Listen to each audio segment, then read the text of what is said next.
Salve, internautas! Sejam bem-vindos a mais um podcast do IBRA, o IBRA Talks. Vocês não vão poder participar ao vivo desse podcast porque ele está sendo gravado mais uma vez, mas vocês podem participar de outras maneiras. Como que vocês podem participar? Primeiro, se inscrevendo no canal IBRA Talks e também no Cortes do IBRA Talks, que lá vocês vão ver partes dos nossos podcasts. E também vocês devem ativar o sininho para receber as notificações. E não esqueçam, gente, de ajudar a gente dando like. O like é muito importante para o nosso canal. Quem que está aqui comigo hoje para bater um papo, além da nossa convidada? O Misael Fará, ele vai ajudar a gente aqui no bate-papo. E a gente tem uma pessoa muito especial, que eu estava esperando há muito tempo que ela viesse aqui com a gente, que é a Cristina Fotin. Tudo bom, Cris? Tudo bom, Sidney. Muito obrigada, viu, pelo convite. Eu que agradeço. Estar aqui com vocês hoje. Eu que agradeço você estar aqui. Antes da gente começar, eu queria falar do nosso patrocinador master, é a Editora Vilese. A Editora Vilese tem diversos livros científicos, tem livro de ficção, tem livro de romance, tem livro de autoajuda. Então, deem uma olhada lá na Editora Vilese. Onde que a gente encontra a Editora Vilese, Misael? www.editoravilese.com.br. E também na Amazon também. Na loja do Ibra, na página do Ibra, ibravet.com.br. Isso aí. E, Cris, você não tem os 7 Mundos nem a Sombra da Alma, né? Não tenho Então a Editora Vilese vai te presentear com o livro A Sombra da Alma. Tá? Ele é romance e ficção ao mesmo tempo. Tá? O escritor é super gente boa. É um tal de Sidney Piesco. Eu quero um autógrafo. Por favor, uma dedicatória, o escritor na verdade. É gente boa e muito modesto. Muito obrigada, Sidney. Obrigado, Cris. Um dos meus principais hobbies é a leitura. Não passo sem leitura todos os dias. Então, por causa disso, acho ela que vai merece ganhar também um os 7 plus. Mundos. Uau! Merece um plus. Obrigada, Sidney. Ela merece o plus. Depois você põe uma dedicatória aqui pra Pode mim, deixar. por favor. Cris, você tá, na verdade, eu te conheci praticamente aqui no Ibra, né? Você tá na coordenação da nossa pós-graduação. Só que eu não conheço você antes do Ibra, né? Você se formou na USP, foi isso? Isso, me formei pela USP em 1992. Ah, nem precisava... o ano que eu me formei. O mesmo ano? Eu me formei no final de 92. Você é da 53? Eu sou da 53. Eu sou da 54. Não acredito. Sério? Olha, a diferença é pouca. Sidney, Eu sou da você 54. É da 54. Revelações. A turma da Soraya. Né? Sim, da turma 54. Da Olha, gente, como é que a gente não lembra um do outro? Eu não tinha tempo de ficar na faculdade. Eu trabalhava. Então, eu ia para a faculdade, estudava, saía correndo e ia trabalhar. Eu não tinha tempo de ficar ali, então não ia nas festas. Que nem o pessoal fala, eu aproveitei a faculdade. Eu aproveitei para trabalhar. Tá ia certo. trabalhar muito, né? Mas assim, eu não sabia, achei que você era ou de uma turma depois da minha, eu não sabia que você estava logo um pouco antes. Da 53. Olha que legal, me formei no final, você se formou no início de 92, né? Exato, exatamente. Que legal, olha, Muito só bom. Coincidência, revelações. Revelações, Muito e a bom. gente se conhece há 5 anos, né? Como é que a gente nunca parou para bater esse papo mesmo, Pois né? é, olha que interessante. E aí você se especializou na área de silvestres. Isso, na verdade, a área de animais silvestres, na época, né, era uma área que nem disciplinas não existiam nas faculdades. Uhum. Não existia disciplina de clínica de animais silvestres. E hoje, muitas faculdades já têm essa disciplina, algumas como obrigatória, outras como optativa, algumas faculdades ainda não têm, né? Uhum. Então, uma área que, na época, você tinha que ser um pouco autodidata. Então, ler muito, a gente lia os poucos livros que chegavam no Brasil, porque era uma época sem internet, né? Uhum. E, então, os livros que chegavam pra gente, os congressos anuais, e eu gostava, já me identificava muito com os animais silvestres. Foram 2 grandes paixões, Sidney, na época da faculdade, neurologia clínica e animais silvestres, né? Legal. muito diferentes, mas o ser humano, né, é múltiplo, né? Então, eram duas paixões, mas a gente não encontrava esse conhecimento dentro da faculdade. Então, ao longo da faculdade, eu fui fazendo estágios na área de animal silvestre, principalmente em zoológico, porque não existiam clínicas que trabalhavam com animais silvestres. Sim, e eram muito poucos profissionais que atendiam os animais tidos como animais de estimação. Muito poucos. Isso falando de São Paulo, imagina pelo Brasil, né? O que aparecia era coelho, né? Na verdade, muitas aves. Aves? Para mim aparecia coelho. Coelho? Coelho. Aparecia Já muito naquela coelho. época? Quando eu me formei, eu abri clínica em 93. Naquela época aparecia muito coelho. Eu não fazia a menor ideia do que fazer com o coitado. É um pequeno mamífero, mas muito diferente. A gente tratava do jeito que dava. Tinha alguma... Como você está falando, a informação era quase zero, né? Eu buscava assim, não vou falar na Barça, né? Mas coisas parecidas. Pegava livro na biblioteca, alguma coisa, mas pouca coisa. E eram poucos livros que a gente tinha, que chegavam no Brasil, né? Então, quando chegava, todo mundo ia ler, quem gostava da área. E eu tive a oportunidade, quando eu estava no último ano da faculdade, eu fiz um pedido de estágio na Universidade da Flórida para ficar no hospital da Flórida, da faculdade, para estudar neurologia clínica com a doutora Cheryl Crisman, que ela já tinha vindo 3 vezes aqui para o Brasil dar aula em congresso. E a professora Irvênia, né? Foi sua professora também, tão querida, da neuroanatomia. Ela tinha um bom contato com a Cheryl Crisman, ela fez o pedido, eu fui aceita. E eu fui para lá por 3 meses. Então, eu fiquei em Gainesville, no norte da Flórida, na universidade. E, para minha grande surpresa, porque era um mundo sem internet, quando eu estava nas 2 primeiras semanas de estágio na Neuro, eu vi que tinha um setor de animais selvagens lá no hospital. E o setor de animais selvagens do hospital, quem chefiava era o autor de livro de répteis que a gente tinha aqui no Brasil, o Dr. Jacobson. E aí eu fiz um pedido, eles me autorizaram a acompanhar também lá o departamento, o setor de animais silvestres. Então, eu fiz o estágio oficial de neurologia clínica e fiz um não oficial, um extra, acompanhando toda a rotina de animais silvestres, que é muito parecida com a nossa. Então, ali foi um grande aprendizado, porque foram 3 meses. E a rotina deles, a casuística é muito grande, né? Você é uma pioneira nessa área aqui no Brasil? Eu acho que sim. Eu me considero uma pioneira, né? Porque a gente não tinha... tinham muito poucos profissionais que trabalhavam.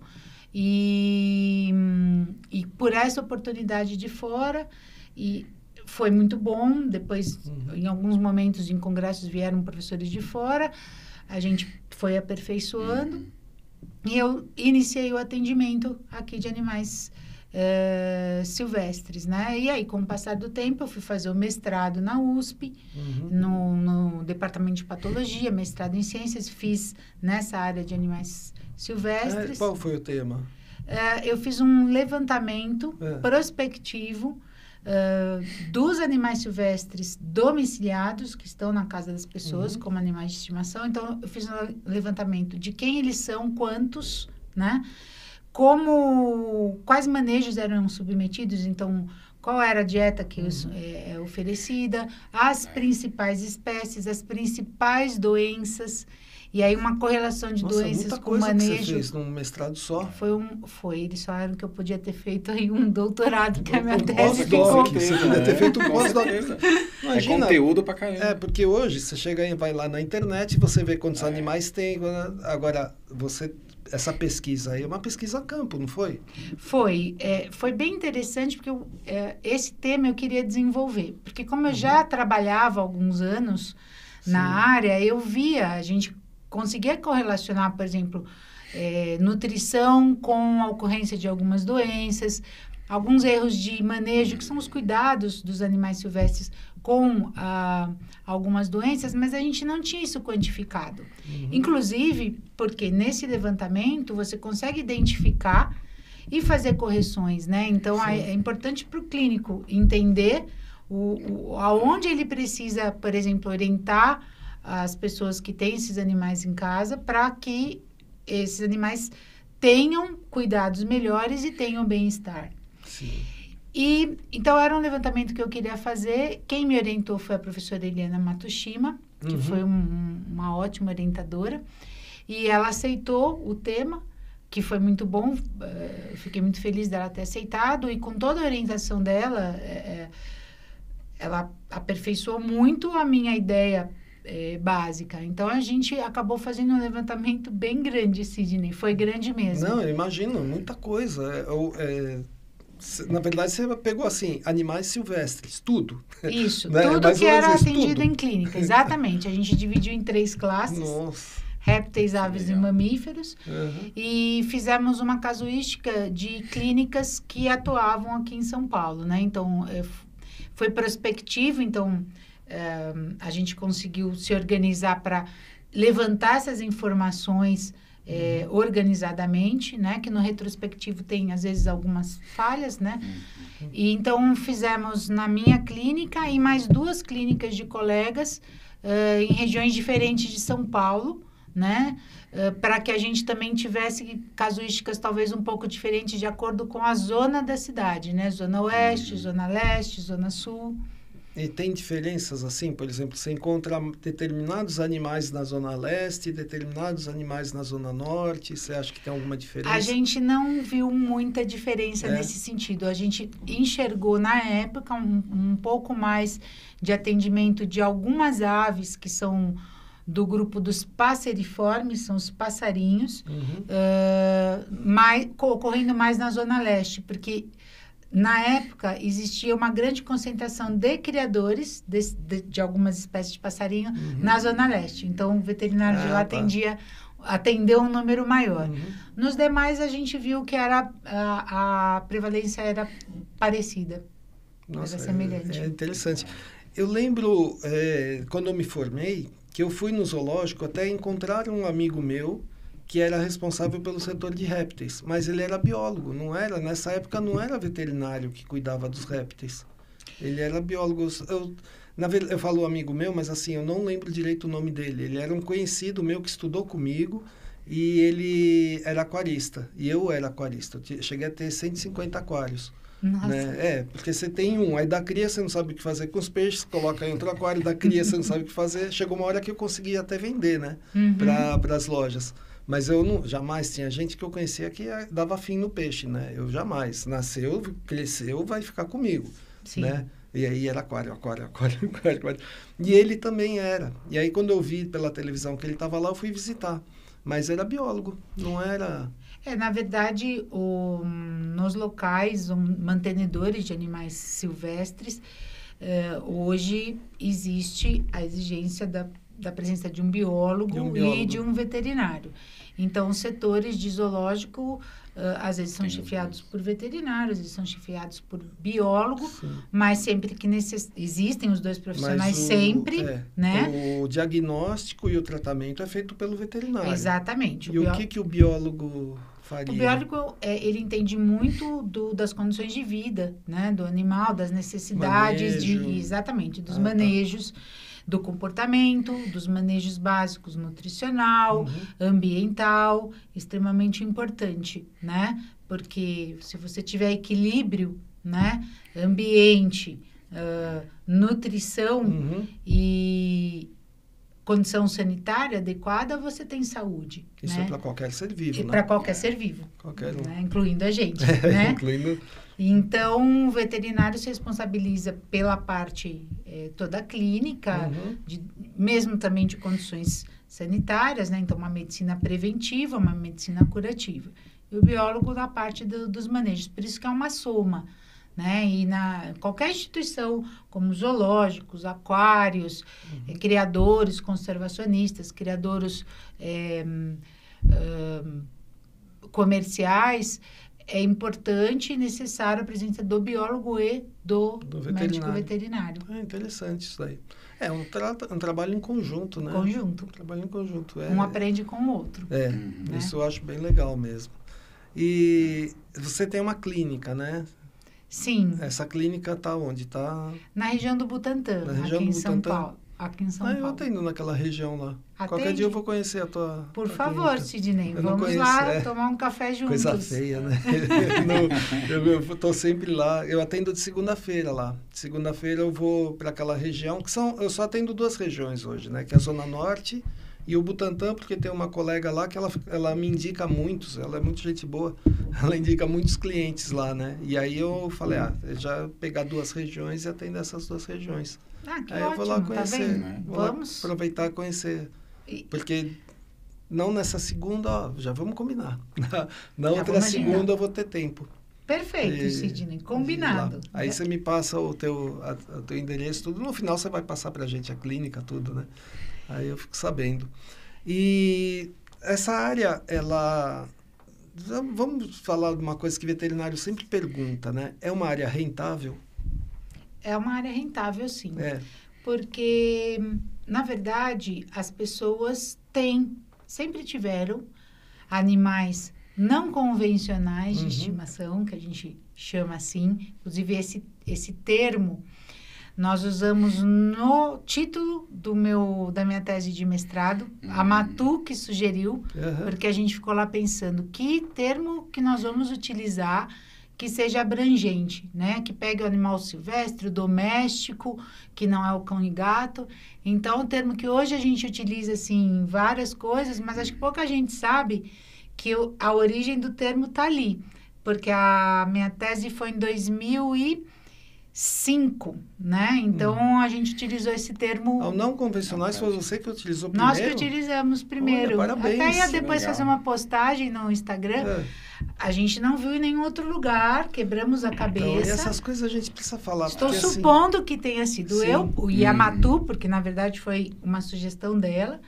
E eu me lembro que nós tivemos várias reuniões, porque o título, às vezes, é uma das coisas mais difíceis da gente colocar num trabalho, né?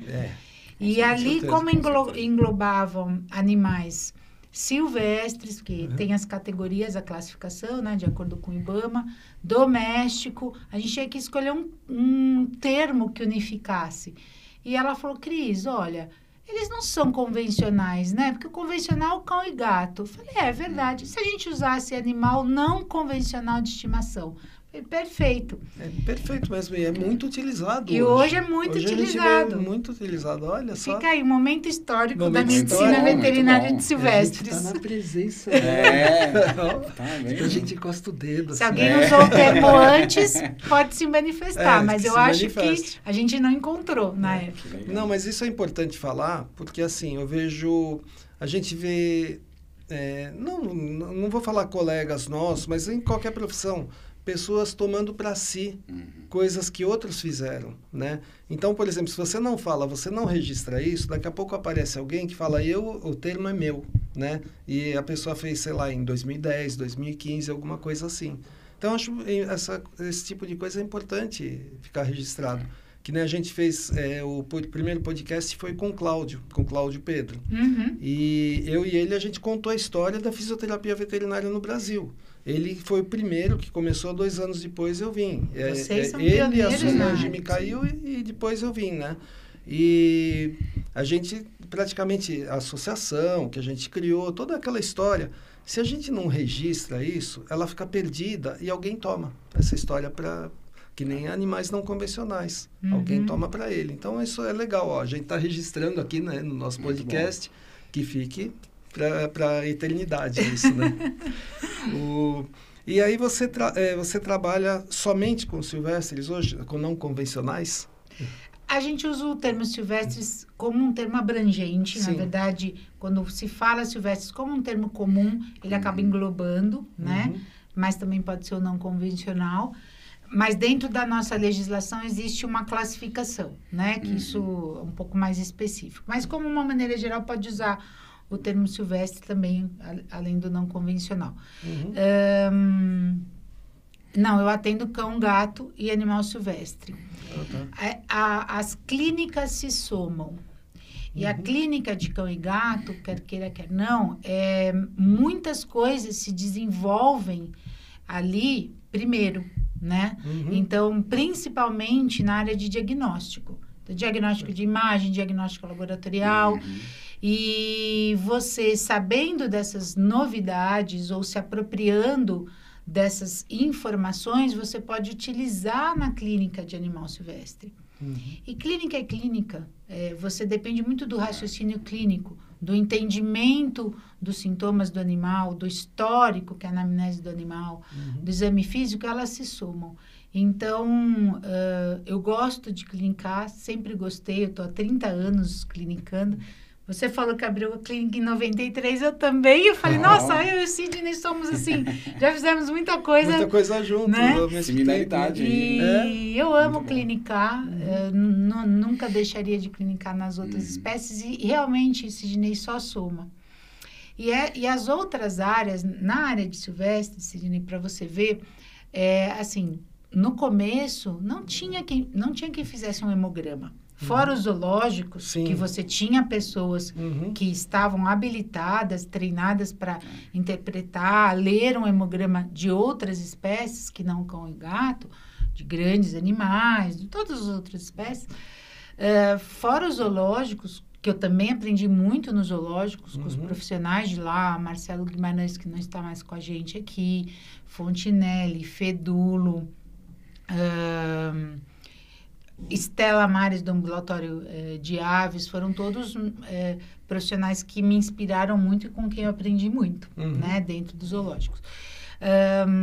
A gente não tinha em clínica essa disponibilidade, então a gente não podia mandar um hemograma para o laboratório. A gente clinicava basicamente com exame físico. De cão era difícil.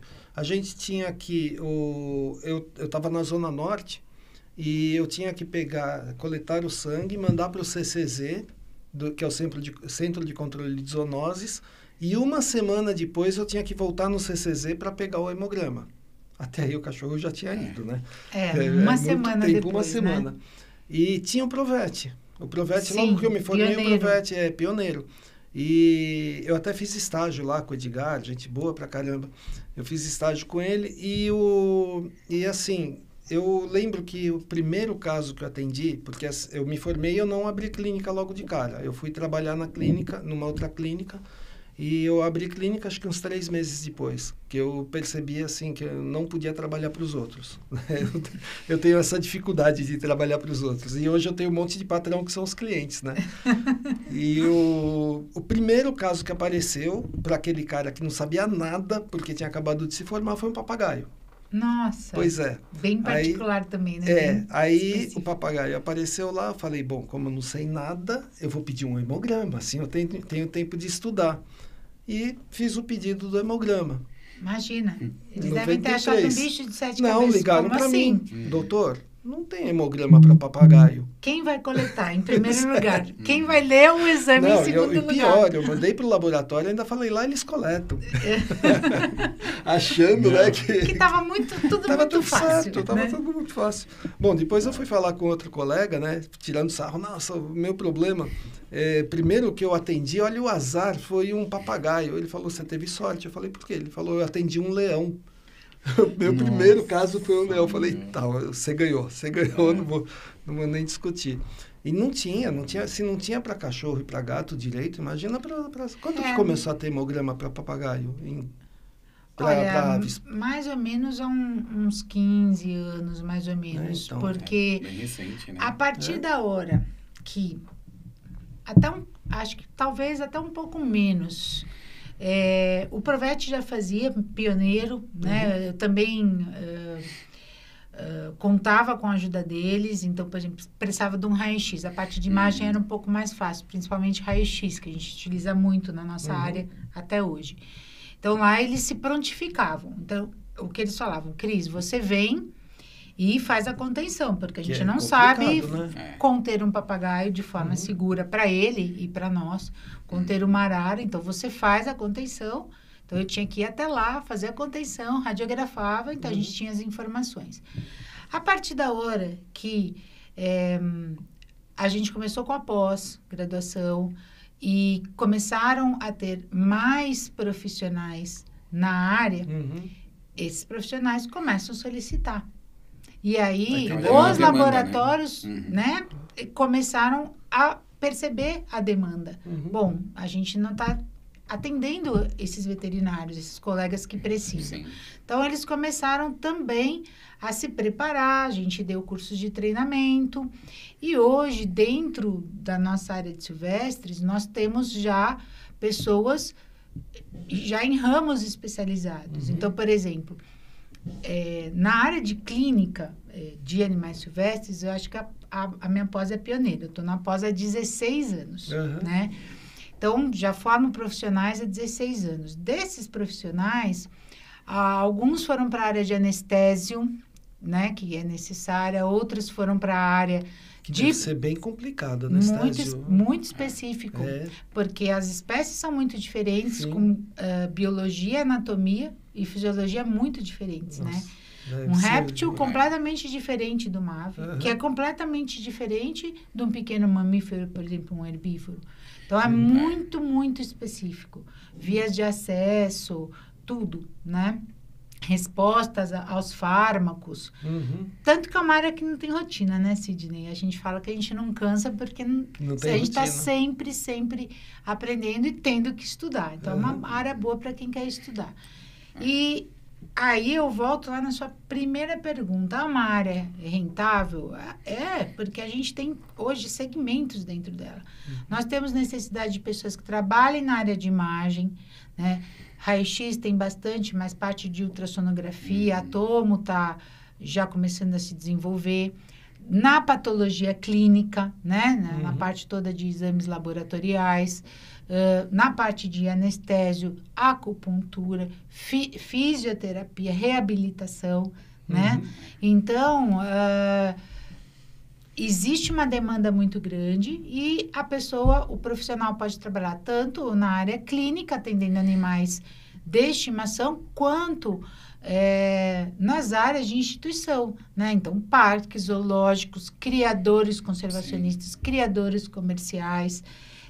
Inclusive em biotério, né? Biotérios, isso, né? Então, existe sim para empregabilidade e necessidade de profissionais que entendam dessas espécies tão diferentes, né? Eu imagino que é uma loucura, né? Porque a gente, por exemplo, eu hoje basicamente trabalho com cão e gato, né? Mas se me aparecer um outro animal, por exemplo, na acupuntura dá para trabalhar. Na fisio também. Eu tenho até um vídeo eu fazendo fisio num ganso. Fisioterapia, cinesioterapia em um ganso. Bonitinho. Dá para trabalhar, mas eu vou te contar uma coisa que você não vai acreditar. Eu já era formado, eu estava lá em Botucatu fazendo fisioterapia e apareceu esse ganso. Eu não sabia a anatomia dele direito. Por quê? Porque eu tive aula de ornitopatologia. Isso. A gente tentava na ornitopatologia aprender tudo, né, então, Sidney? Aí eu peguei e falei, escuta, quem que entende de anatomia de aves aqui? O fulano. Eu não vou... Desculpa, gente. Desculpa, colega que atendeu. Eu não vou lembrar seu nome. Eu tenho dificuldade de lembrar o meu, né? Então, não vou lembrar. Aí eu falei, dá para chamar ele aqui? Aí chamou, ele veio. Eu falei, escuta, o que é isso daqui? Apontei para o que a gente chama de coxa. Quando a gente vai comer, né? Aí ele falou, esse daqui é o gastrocnêmio. Eu falei, não é possível. Eu sempre chamei isso daqui de coxa, como que é o gastrocnêmio? Aí que eu descobri que ali era... o que a gente chamava de coxa, na verdade, é a parte de baixo, a tíbia, né? Das aves. Que para mim até então era a coxa, era o tem fêmur, outro né? nome, né? Que é tíbio e tarso, porque são ossos fundidos. Sim. Né? Até nisso é diferente. Então, mas... depois eu vou falar outra coisa também que eu fiquei impressionado. E aí eu, sabendo a anatomia, ele me guiando a anatomia, eu consegui fazer cinésio, mas foi uma sessão. O animal estava todo atrofiado. Em uma sessão, no dia seguinte ele voltou... A resposta foi absurda. Ele voltou caminhando. E não caminhava, era todo atrofiado. E voltou caminhando no dia seguinte. Falei, nossa, se fosse fácil assim com cão e gato, estava ótimo, né? Então, a resposta, as aves e esses pequenos mamíferos, eles têm um metabolismo muito rápido, né? Então, as respostas são muito rápidas. Eles adoecem muito rápido, mas eles também se recuperam muito rápido. E uma parte muito grande deles, que eu acho que conta aí nisso que você está falando, Sidney, que eu acho interessante, porque é diferente, eles respondem diferente. Muitas dessas espécies... elas não passaram por um processo de domesticação no sentido assim de criação pelo ser humano há muitos anos. O cão passou, o cão está companheiro nosso há 10 mil anos, outras não. Então, eles carregam dentro de si aquela característica ainda da vida selvagem, onde eles têm que ter uma capacidade de resiliência, de resistência a adversidades muito maior, né? Sim. Por quê? Porque a natureza, ela é um mundo muito mais difícil de viver. Ela é implacável. E ali, se machucou, se não se recuperar, morre ou vira presa, né? Vai ser comido por outro animal. Sim. Não vai ter quem ajude. Então, eles têm uma capacidade de resiliência muito grande, que eles trazem. Isso até hoje é uma bagagem deles, genética intrínseca. Então, o que acontece? Muita gente, até mesmo profissionais veterinários, que não têm tanto contato com, ou que não conhecem, falam assim, nossa, mas a ave é tão sensível, né? Ela adoece e morre fácil. O pequeno roedor é tão sensível, adoece e morre fácil. Não, ao contrário. Ele resistiu tanto, aguentou tanto, que tem uma hora que ele... Que quando aparece a doença é porque está muito grave. A doença, quando ela aparece, ela já ganhou um tempo, porque eles disfarçam os sintomas, porque na natureza eles disfarçam para também não mostrar logo que está doente, não virar presa. Existe uma dificuldade por parte das pessoas de reconhecer os sinais de doença nessas espécies, então às vezes demora também para trazer, mas eles são resilientes. O réptil é o mais resiliente. Existem algumas situações de doença no réptil que nós, né, como seres humanos, a gente olha e fala, não. Se fosse um cão, se fosse um ser humano, não tinha aguentado.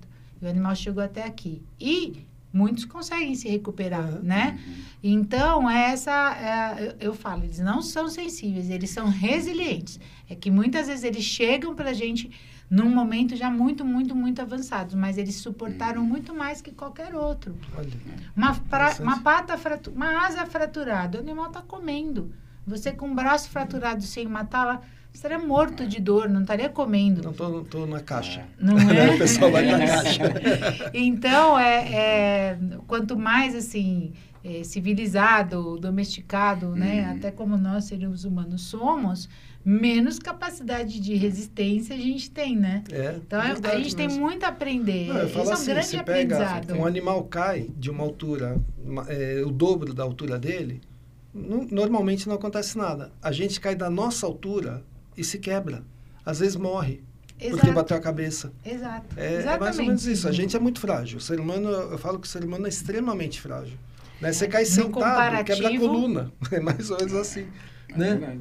Então, esse lado dos animais, assim, para mim, é admirável e é uma coisa que a gente tem sempre a aprender e é inspirador, né? Porque a gente... Às vezes a gente está com algum problema de saúde, a gente lembra dos nossos pacientes e a gente fala, não, pera um pouco, que eu estou aqui pequeno, muito... vamos lá, vamos superar isso aqui. Gripezinha. Exatamente, vamos superar que tá tudo certo, né? Legal. Eu tinha falado uma curiosidade. Você já foi visitar museu de dinossauro, Já foi ver? Não. Você já foi? Já. Então, eu fui...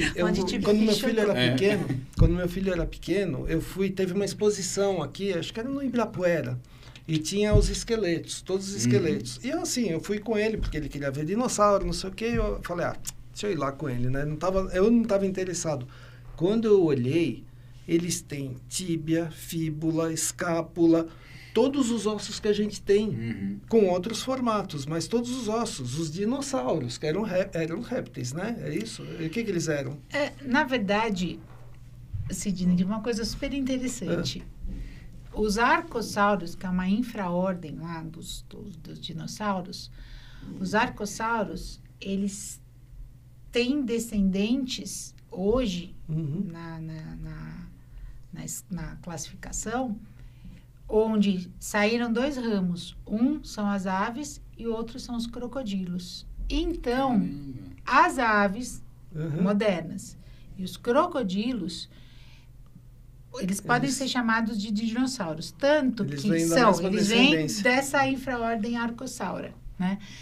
E tanto que fora do país, se você for em alguns zoológicos, principalmente nos Estados Unidos, eles exploram bem essa informação. Eles falam assim, avian dinosaurs, né? Então, eles não falam assim, setor de aves, eles falam setor dos avian dinossauros, né? Legal. E a gente não tem essa noção. Interessante, não é? Interessante, é super interessante. Mas eu fiquei assim impressionado, que você falou do tarso e a tíbia, né? Que a gente chama no cachorro, eu não sei se vocês chamam de tarso ainda, porque a gente chama de fíbula. É assim, as aves, elas têm uma fusão de ossos, né? Então, é chamada de tíbia. É tíbia. Isso. A tíbia, ela é fundida com os tarsos proximais. Então, ela forma o osso tíbio-tarso, que principalmente para dar resistência na hora do pouso. Do impacto. Do impacto, né? E depois ela tem um outro osso, que é o tarso-metatarso, que é a fusão dos tarsos mais distais, né? Com os metatarsianos. E elas se apoiam sobre as falanges. Tá. Não, eu falei tarso, eu confundi com o perônio. Que era o nome que usava para fíbula. Usava para fíbula. Isso. Mas assim, é impressionante, porque você vê que tudo é uma variação da mesma coisa, né? Por exemplo, você pega o cavalo, você sabia que o cavalo é mal educado, né? Sabia disso? O cavalo? Porque ele só mostra o terceiro dedo. A pata dele é o terceiro dedo, você tem os outros atrofiados, né? Então, aquele casco, que a gente chama de casco, é a unha dele, né? Então, e você vê nas aves, você vai ver os mesmos ossos ou atrofiados. Por exemplo, você pega o cachorro... Fusionado. Fusionado. Você pega o cachorro, ele não tem a clavícula, mas muitos aparece um resquício de clavícula no raio-x. Você tira o raio-x, tem um resquício de clavícula. Quer dizer, ele já teve algum dia clavícula, ou ele ia desenvolver uma. Mas como ele tem que andar assim, a clavícula atrapalharia. Isso faz parte de algum tipo de evolução da própria espécie, né? Evolução. Na verdade, você conhece o Sérgio Sacani? Ele fala de astronomia, é um geofísico. Ele fala de tudo. Na verdade, é um pequeno crânio, né? Pequeno não, ele é grande. Ele fala de tudo. E ele fala assim, a gente não pode chamar de evolução, a gente tem que chamar de adaptação. Que não é uma evolução, uma adaptação à natureza. É interessante isso, né? É uma adaptação evolutiva, na verdade. Sim. Todos nós estamos evoluindo. Continuamos evoluindo, né? E aí vem vindo essas adaptações para que você possa se adaptar melhor ao meio e sobreviver, né? Para a sua espécie se manter. Então, eu acho que no futuro a gente vai ter um bracinho igual do Tiranossauro Rex, que é só para segurar o celular. Né? O braço, né? Aliado ao olho, né? Perto do olho para segurar sem o celular. Sem pescoço, né? Para nem doer, cabeça né? Grande, tanto que você está abaixado. Grande, né? Mais isso ou tem menos a ver por com o aí. que ela disse também, que vocês falaram que antigamente não tinha, né? A velocidade de informação era muito mais lenta, né? Hoje na internet você encontra todas as informações muito mais rápido. O mundo está na palma da sua mão, né? Só que tem que saber filtrar. Sim. Tem que saber muito. Sim. Com certeza. Mas que está sendo aprendizado ainda, né? Para a humanidade. Na nossa época, quando a gente se formou há pouco tempo atrás, eu brinco, eu falo assim, você tinha aqui na biblioteca, aí você abria aquele arquivo pequenininho com os cartõezinhos, tirava o pó do cartãozinho, aí você achava, você anotava, aí você ia até a bibliotecária. Nem é bom falar isso. Você ia até a bibliotecária, tirava o pó da bibliotecária, dava para ela e falava, você pode me ver onde que tá? Tá na terceira fileira, não sei o que. Aí você ia lá, tirava o pó do livro. Era uma poeira, né, a biblioteca. E aí eu lembro que eu pedi um trabalho era pro meu TCC. Eu pedi um estudo e aí ela olhou assim e falou, esse daqui vem rápido, na semana que vem você pode pegar. Na semana que vem, rápido, imagina. Rápido. Hoje, em 5 minutos, alguém não te respondeu no WhatsApp, você já está preocupado, né? Imagina, e hoje uma semana. Você entra na internet, você pega todos os estudos que você quiser, né? Então, não tem mais desculpa para não estudar, né? Na verdade, a gente tem que saber usar uma valorização, né? Esse acesso à informação é algo assim que para a geração que não teve isso, que viveu uma parte da vida sem isso, realmente a gente aprecia muito, né? Tem os dois lados, também tem que saber usar. Mas é isso, né? E o que você estava falando das anatomias comparadas, anatomia comparada, biologia comparada é enriquecedor. Porque a gente entende muito melhor o funcionamento deles todos, né? E entende nós mesmos, né? Então, no curso de pós, a gente tem 3 módulos, né? Anatomia funcional, uma anatomia ligada à fisiologia, mas assim, o que é importante de aprender da anatomia e da fisiologia é que vai ser útil ali na clínica, né? Mas a gente tem um final de semana de aves, um de répteis e um de mamíferos, que é exatamente para fazer uma sequência, que você faz você abre a sua cabeça com a anatomia comparada e registra muito melhor, porque aí você tem, a ave funciona assim, no réptil funciona assim, no mamífero funciona assado. E isso faz você gravar melhor, né? Interessante. Você tem a pós aqui com a gente, né? O nome da pós qual que é? É Clínica de Animais Silvestres. Sim. Eu já ouvi muito, eu vi, né, conversando tanto com você, quanto com a Thaís, com o Misael, eu vi o pessoal sempre falando que você é muito detalhista.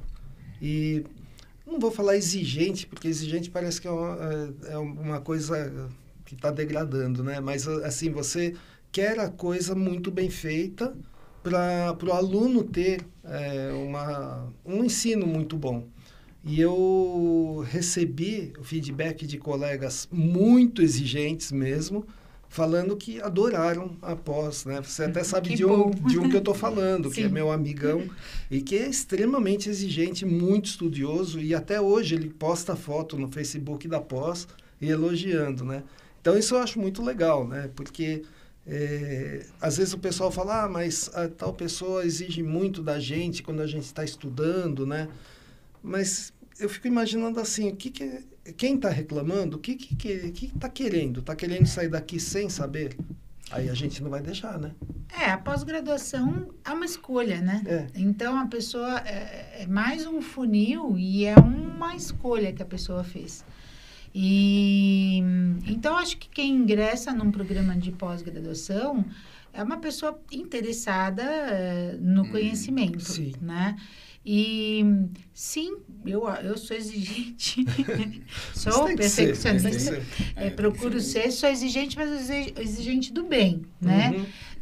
Porque você está formando profissionais, né? Para atender de uma forma que você tem que ensinar a pessoa a atender de uma forma exemplar, porque nós estamos colocando profissionais no mercado. Exatamente. Sim, aí trabalho. O seu profissional ensinando o outro profissional, né? E não é, por exemplo, um motor que ele vai cuidar, que se der algum problema ele troca o parafuso, ele troca o carburador. Carburador não, né? Isso é coisa antiga.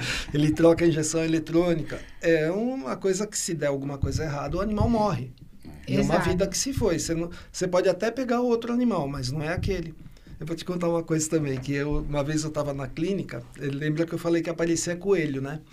Aí eu estava na clínica e chegou um coelho para fazer a consulta. E assim, o coelho custava 5 dinheiros, eu não lembro o que era cruzado, cruzeiro, o que era na época, foi antes de 94, né? Custava 5 dinheiros. E a minha consulta custava 50 dinheiros, né?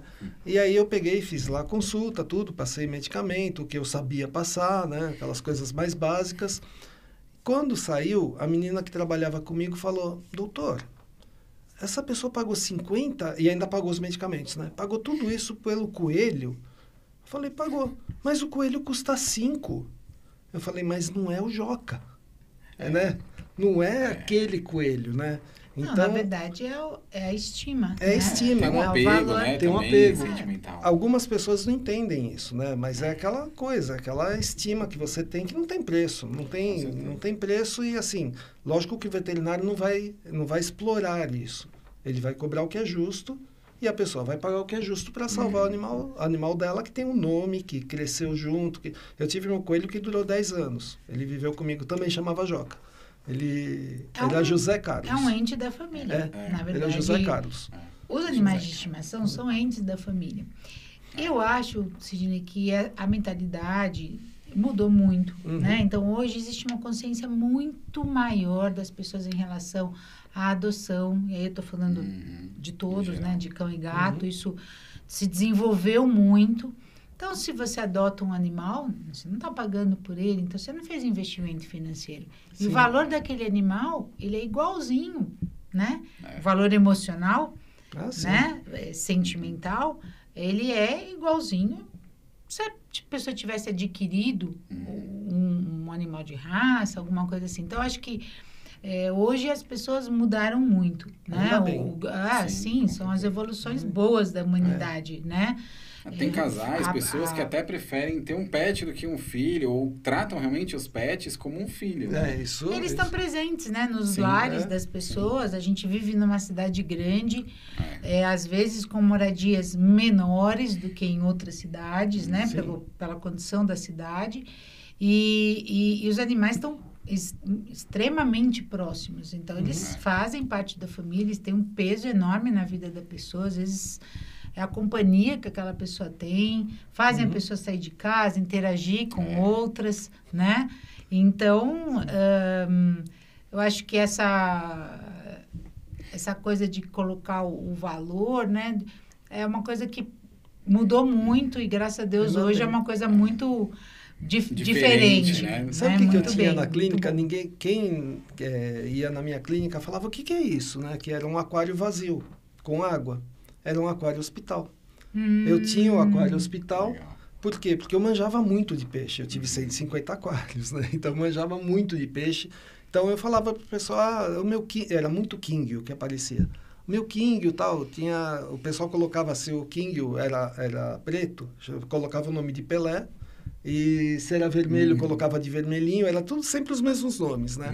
Aí, chegava assim e falava, porque o Pelé tá doente e tal, traz ele aí, vamos deixar ele aqui, eu te devolvo ele inteiro. E eu devolvia mesmo, porque, assim, você tendo tantos aquários, você já passou por todas as doenças que existem, né? Aí, e conhece bem o comportamento do animal, a resposta, e às né, vezes era ictio. O ictio é a coisa mais fácil que tem de cuidar, né? Ictio dá umas bolinhas brancas, assim, antibiótico. Você coloca antibiótico na água e resolvia.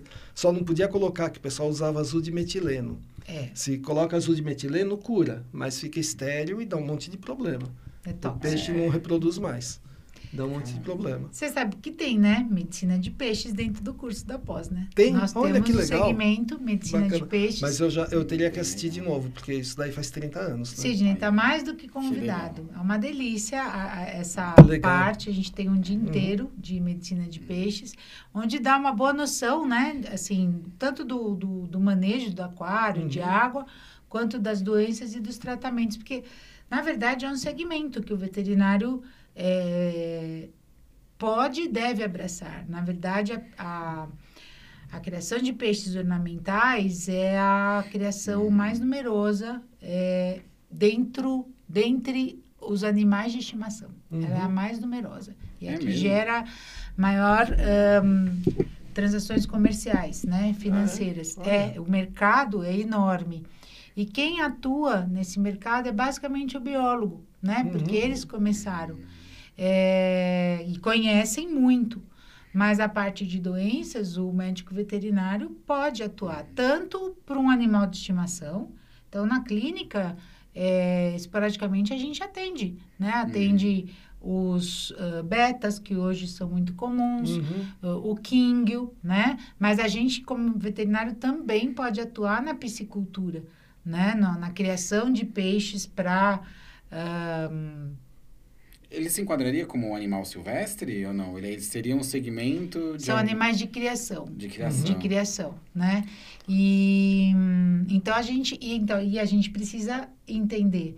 E é uma coisa, eu acho bastante importante, que, por exemplo, uma grande parte, né, Sidney? Você foi ou é ainda aquarista? Não sou mais.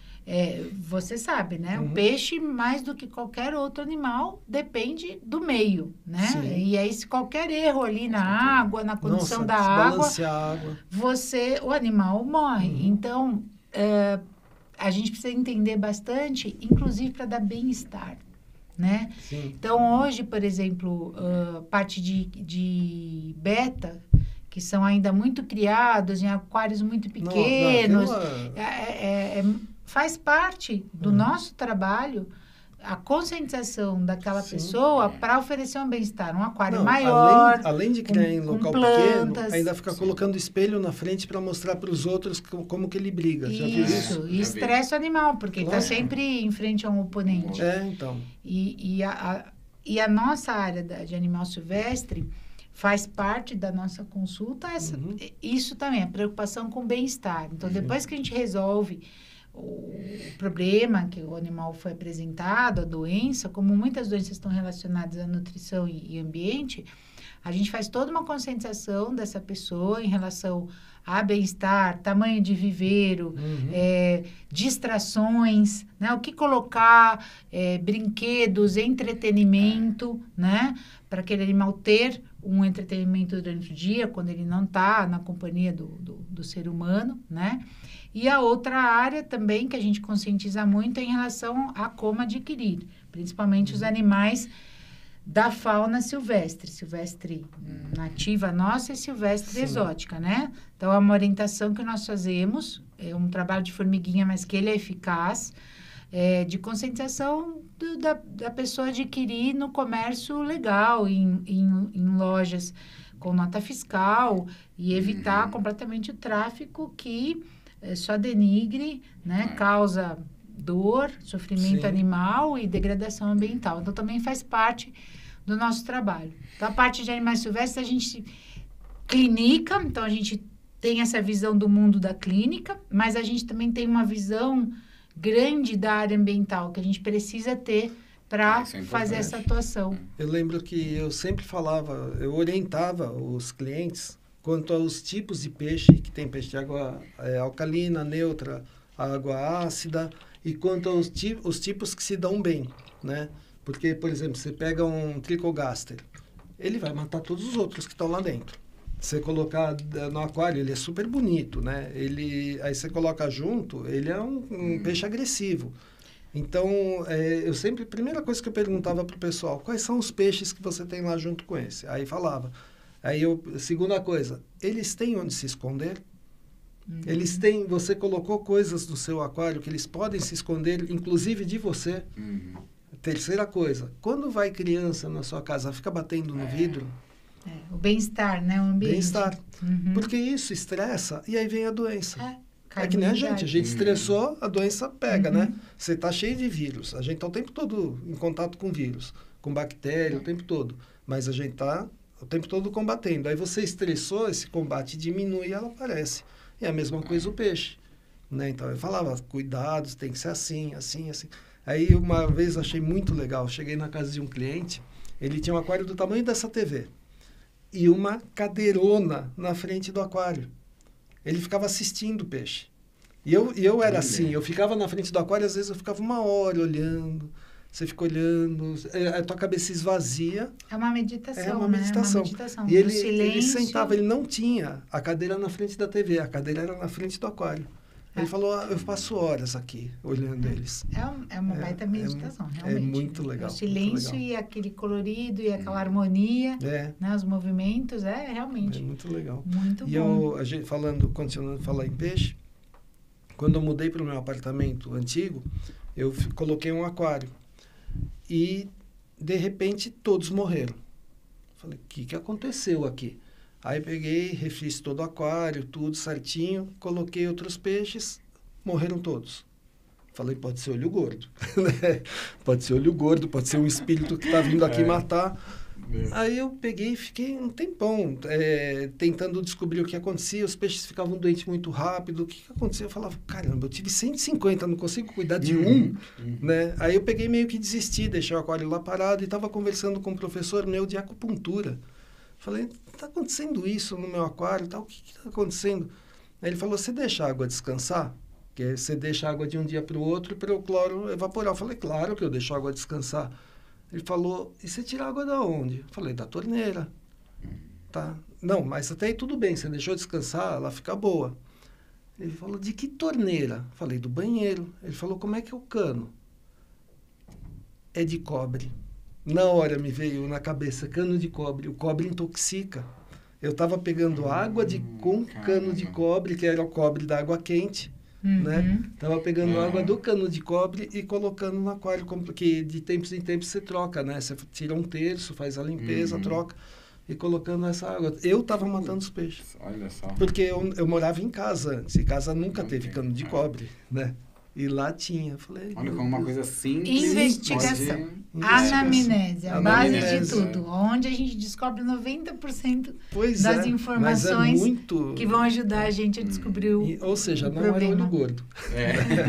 Isso é importante, né? Descobri que não era olho gordo. Mas era assim, de repente apareciam todos mortos.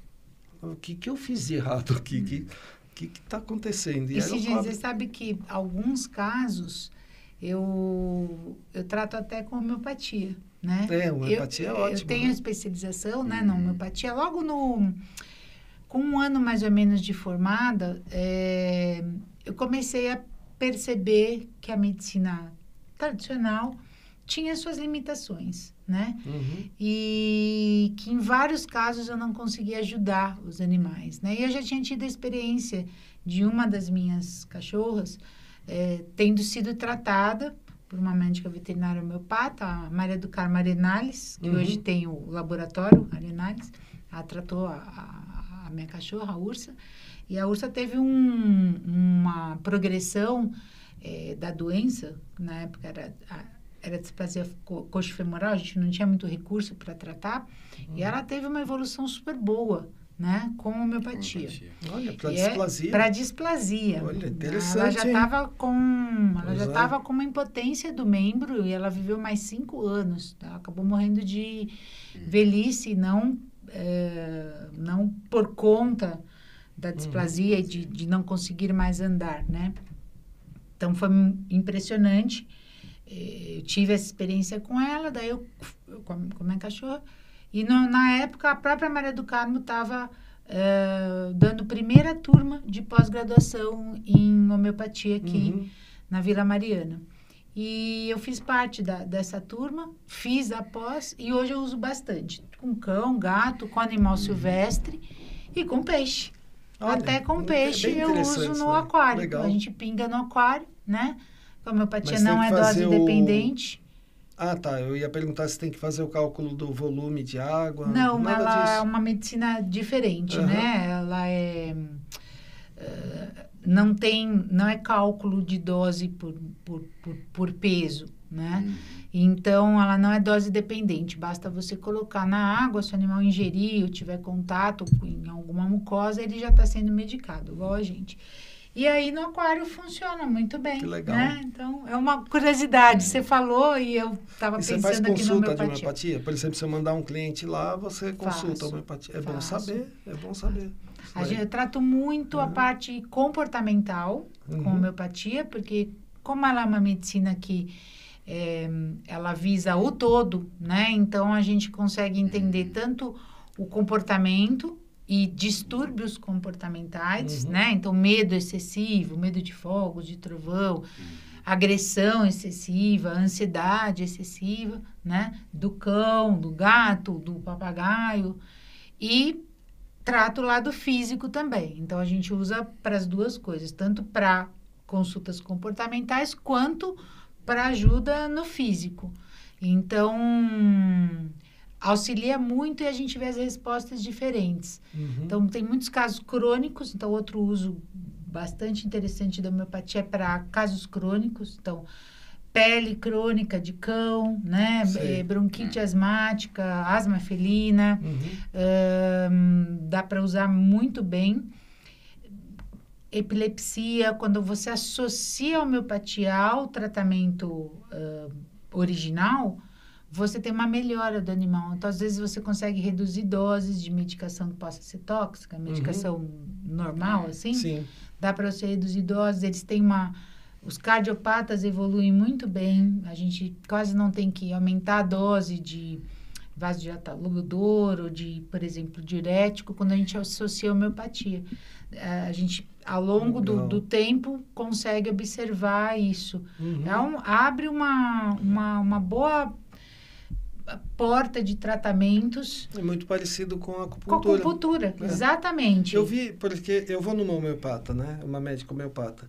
E, assim, o raciocínio dela, as perguntas que ela me faz e o raciocínio são os mesmos que eu faço para da acupuntura. Da acupuntura, são as terapias mais energéticas, né? Isso. Então, realmente é bem diferente. E é muito gostoso, né?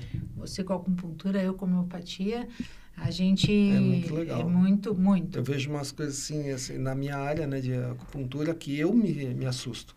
Eu me assusto. Eu já peguei... Essa história eu sempre conto porque tinha uma veterinária que é testemunha.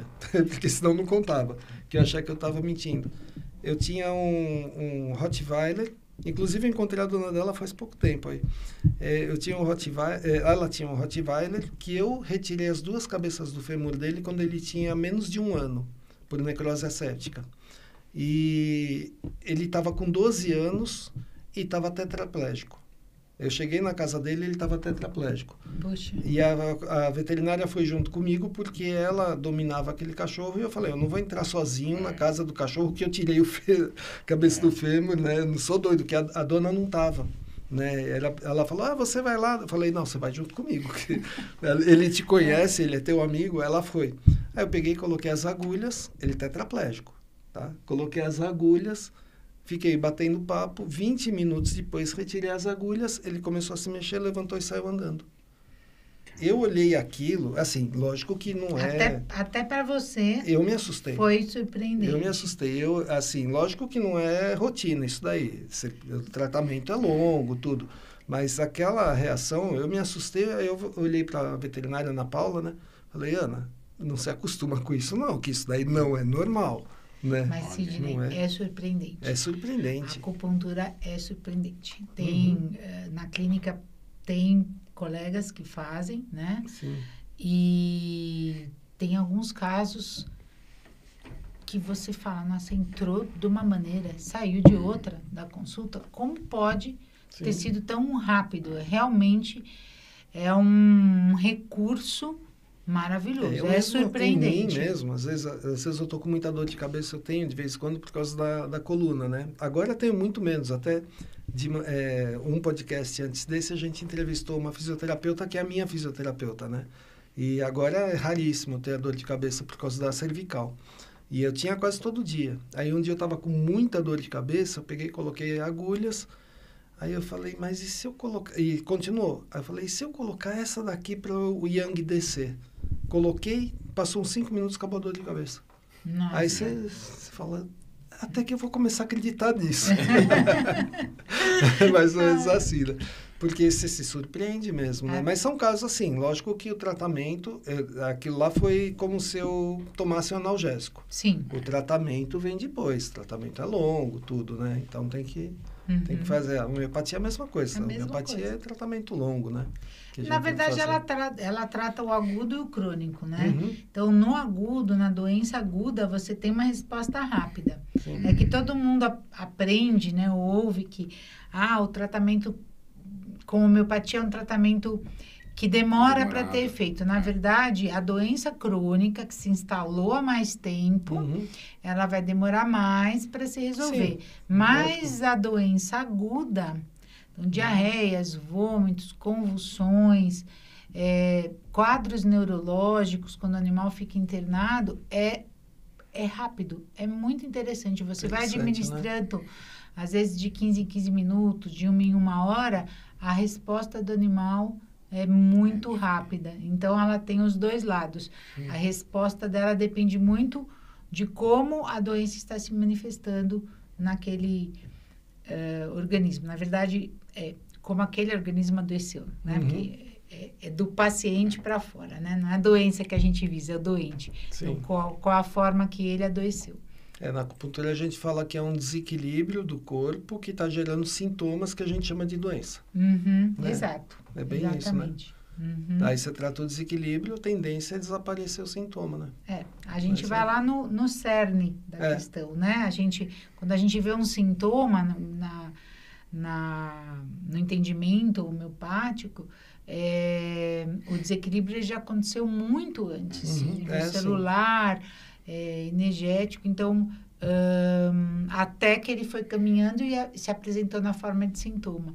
Você já passou por algum desses tratamentos? Acupuntura, homeopatia? Já passei por acupuntura uma vez, mas acho que a tensão minha era tão grande que eu saí com mais dor do que eu entrei. Aí, você ficou estressado, ainda liberou cortisol, acabou com a acupuntura. Mas eu fiz uma segunda vez com a Thaís. Uhum. A Thaís, ela é muito boa também.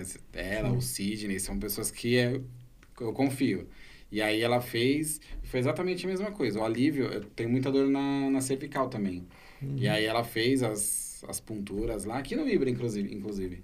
A gente fez aqui e aliviou. Alivia. É muito legal. Que bom, né? Essa Tá vendo? veterinária mesmo, uma vez eu estava na clínica dela, essa do Rottweiler, e que eu vou muito na clínica dela, né? Eu atendo lá alguns pacientes. Eu estava lá, aí eu atendendo ela, acho que você precisava fazer em mim, falou brincando. Eu falei, por quê? Ela falou, nossa, estou com uma dor de cabeça hoje. Eu falei, senta aí que é pra já. Aí eu fiz, né, e passou na hora a dor de cabeça dela, né? Aí ela até hoje fala disso, do Rottweiler e da dor de cabeça dela. E aí é bom que ela me indica bastante paciente, né? Isso é bom. Sentiu na pele, né? A melhora. Sentiu, é bem interessante. E aí você trabalha lá na clínica todos os dias? Como é que você trabalha? É praticamente todos os dias, mas hoje eu tiro um dia para fazer um home office, onde eu resolvo coisas administrativas, né, da clínica, e também resolvo as coisas dos cursos.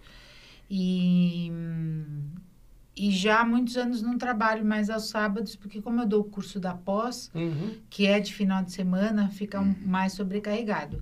Sim. Mas, via de regra, eu estou todos os dias lá, exceto um dia da semana que eu faço o home office, né? A tendência do veterinário que já está mais tempo no mercado é não trabalhar de final de semana, né? É dar uma folga, né? Nisso daí. Quando a gente é jovem, né? A gente consegue, né? Rala, trabalha pra caramba, né? Então, foram 10 balada, anos trabalhando aos sábados e tal. Depois a gente vai evoluindo, né, Sidney? Eu ia pra balada, eu voltava, aí eu tomava um banho e ia atender. Se eu fizer isso hoje, em vez de atender, eu vou pro IML. Não dá mais, né? Não dá mais. Porque dormir cedo. Cedo não, eu durmo meia-noite. Mas eu já tô acho que eu entrei naquela fase que dorme pouco. Tô ficando preocupado, porque agora eu acordo antes do relógio. O relógio tá 6 horas, eu acordo 5h30. Tô ficando preocupado. Acho melhor eu dormir mais. Né? Mas eu vou dormir meia-noite, por aí, porque eu fico escrevendo livro, fico fazendo um monte de coisa, né? Aí o Misael me manda coisa para fazer. A rotina vai mudando, né? Não tem jeito. Eu tô sossegado, de repente, Sidney, a gente precisa trocar a data, não sei o que e tal. Ele mandando coisas para mim. A invasão do WhatsApp, né? Não, mas ele manda em horário comercial, pelo menos tá bom, né? O problema é que eu só lembro à noite.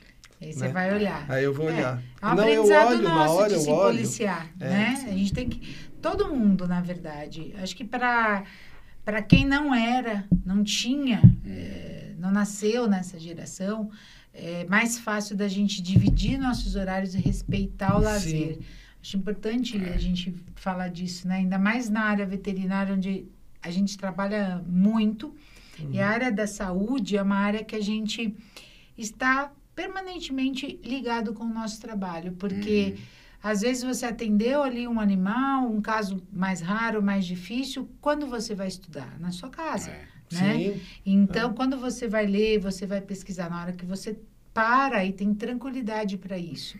Então, é muito importante as pessoas terem essa noção. Eu acho que os mais jovens, como eu estou na pós, né? Eu dou aula de pós, a gente dá aula para muitas pessoas jovens. E o jovem, ele já está inserido nesse contexto do WhatsApp. Eu percebo que para eles é mais difícil discernir um horário, por exemplo, que ele possa usar aquilo como pessoal.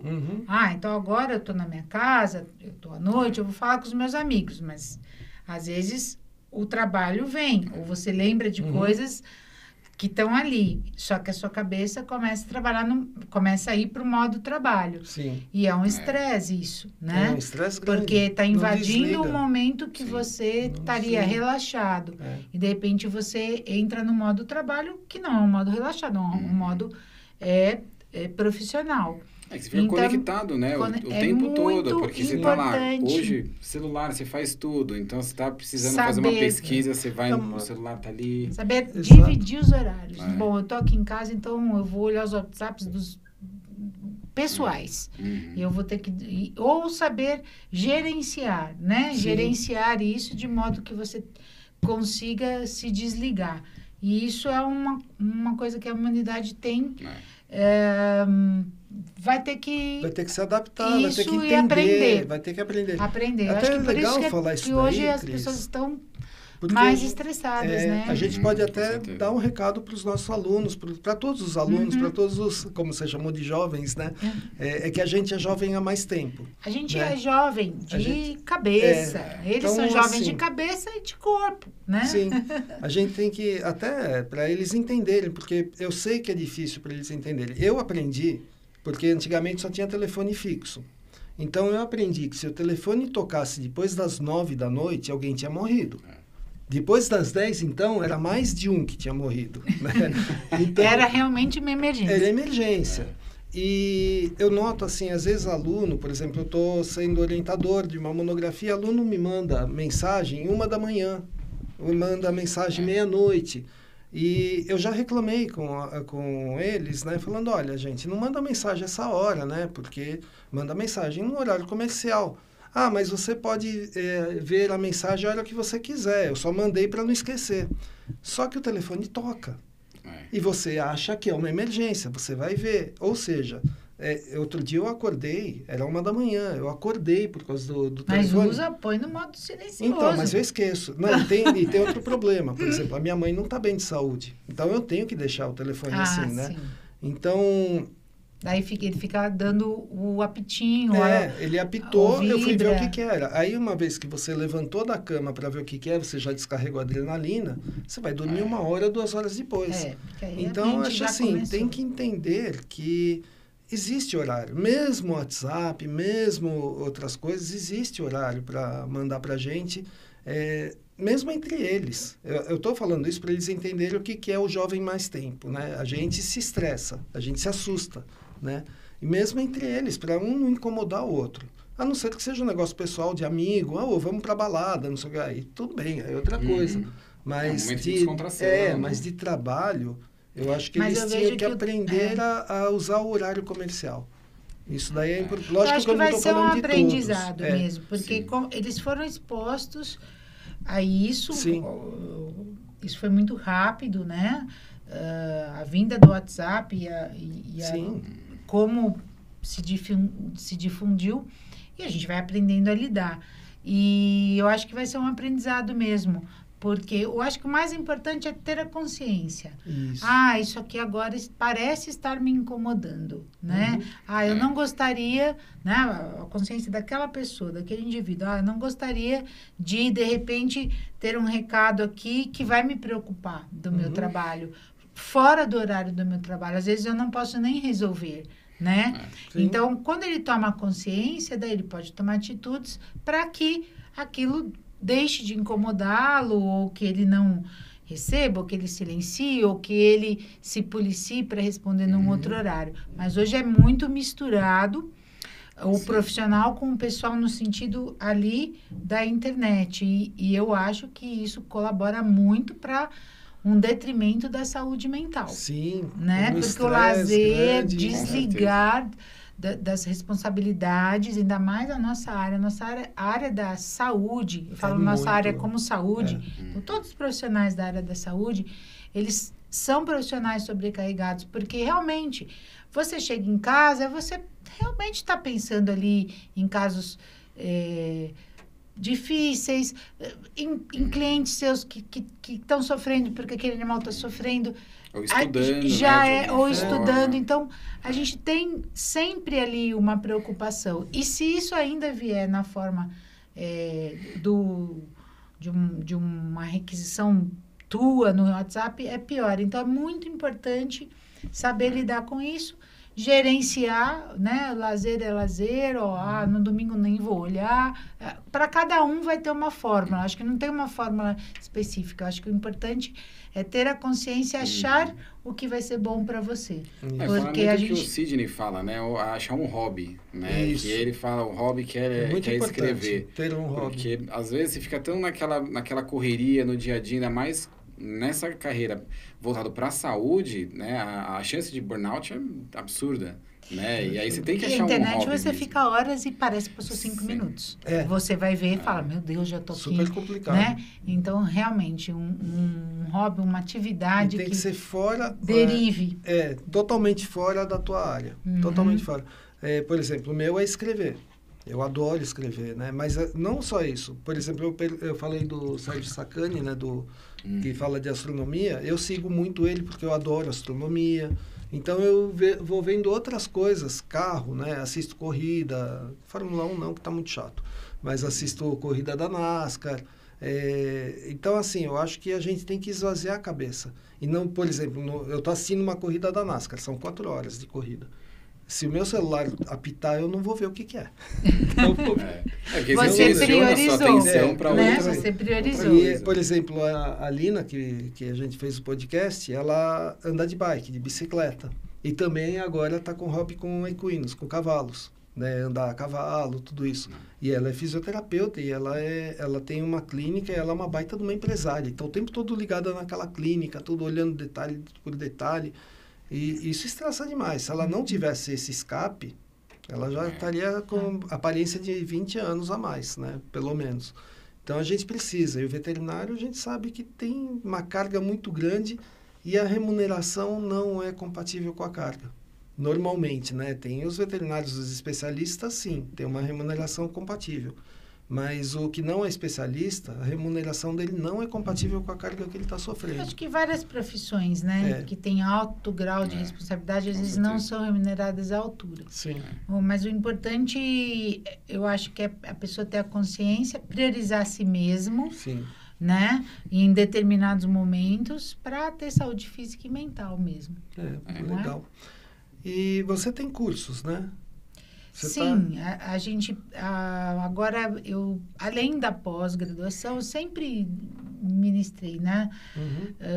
Sidney, em palestras, em congressos, minicursos, mas agora, realmente, a gente está organizando de uma forma mais, assim, específica, pequenos cursos, palestras, como uma coisa contínua, uma educação contínua. Né? Então, temos novidades para esse ano, né? Só acompanhando lá no Instagram para a gente, né? Para ir... E onde que vão te achar no Instagram? No Cristina Fotin Cursos. Cristina Fotin Cursos. Tá. No Facebook, tem Facebook? Facebook tem, mas é menos, né? Na verdade, mais pelo Instagram mesmo. Tá. Então, o melhor lugar para te encontrar, Cristina Fotin Cursos no Instagram. Isso. Então, se, por exemplo, quiser te chamar para um congresso, por exemplo, um congresso, sei lá, na Itália, na Alemanha, não tem problema, você vai. Eu vou, claro que eu vou. Né? Apesar de que hoje é tão fácil online, né?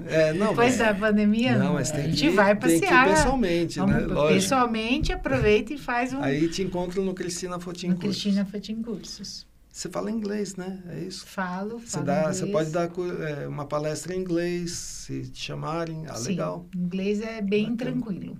Bem tranquilo.